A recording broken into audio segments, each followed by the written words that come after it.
Onlar yetişdirir analar. Elə deyər olsun ki, inşallah siz o təqaüdə pensiyaya çıxanda onunla birlikdə baxasınız, belə xoş bir üzünüzdə təbəssüm yaransın. Amma bunun üçün o hədiyyə lazımdır. Sonra da ən çətini pensiyaya çıxmaq lazımdır. O pensiya özü bir hədiyyə daha. Kimdə ona hədiyyə verən? Get işdə zülüm olar, yığ yaşa. İşlədiyin staja uyğun olaraq almaq dostlar. Əmək pensiyası səhv hesabladıqda nə etməliyik? Baxırsan ki, sənin stajın çoxdur, amma səni biraz az hesablayıblar. Belə olan halda necə vətəndaş öz hüququnu qorumalıdır, izləyək. Əvvəl o qədər yaşamaq lazım. Yaşa görə əmək pensiyasına çıxan bəzi şəxslər pensiya məbləğinin düzgün hesablanmamasından narazıdırlar. Xəbər ertəsinin qaynar xəttinə ünvanlanan müraciətdə 1980-90-cı illərdə işləyən bəzi şəxslər əmək stajlarının hesablama zamanı nəzərə alınmadığını bildirirlər. Pensiya məbləği əmək pensiyaları haqqında qanunun 10-cu maddəsinə əsasən təyin olunur. Millət vəkili Vüqar Bayramov deyir ki, bəzən təyin olunan təqaüdün məbləğində səhvlər baş verə bilər. Belə hallarla qarşılaşan vətəndaşlar pensiyalarının yenidən hesablanması üçün Əmək və Əhalinin Sosial Müdafiəsi Nazirliyinə müraciət edə bilərlər. Praktik olaraq mütəmadi də belə müraciətlər olur, baxılır və uyğun qərarlar da qəbul edilir.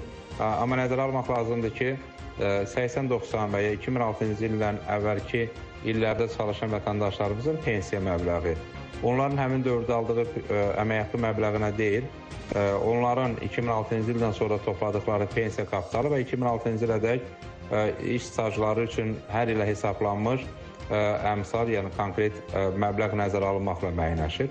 Əgər şəxs verilən cavabdan narazı olarsa, vətəndaş Nazirliyi deməli Bakı İnzibati Məhkəməsinə verməklə əmək pensiyasının yenidən hesablanmasına nail ola bilər. Müəyyən olunarsa ki, hesablanma düzgün aparılmamışdır, bununla bağlı deməli qərarında qeyd eləyir və kəsir məbləğ Əmək və Əhalinin Sosial Müdafiəsi Nazirliyi tərəfindən vətəndaşın kart hesabına və ya bank hesabına köçürüləcəkdir. Məsələ ilə bağlı Dövlət Sosial Müdafiə Fondundan bildirildi ki, şəxs pensiyasının yenidən hesablanması üçün qurumun struktur bölməsinə və ya istənilən dost mərkəzinə müraciət edə bilər. Bu zaman 2006-cı ilin yanvarın 1-nədək olan ümumi iş stajını təsdiq edən sənədlər, əmək kitabçası, həqiqi hərbi xidmətdə olduğu dövrü təsdiq edən sənəd və əgər varsa 2006-cı ilin yanvarın 1-nədək bitmiş əyani təhsil dövrünə dair sənəd mütləq təqdim edilməlidir. Turqan Əliyev, Nizami Rəsulov, Səbinə Qurban, Xəbər ertəsi.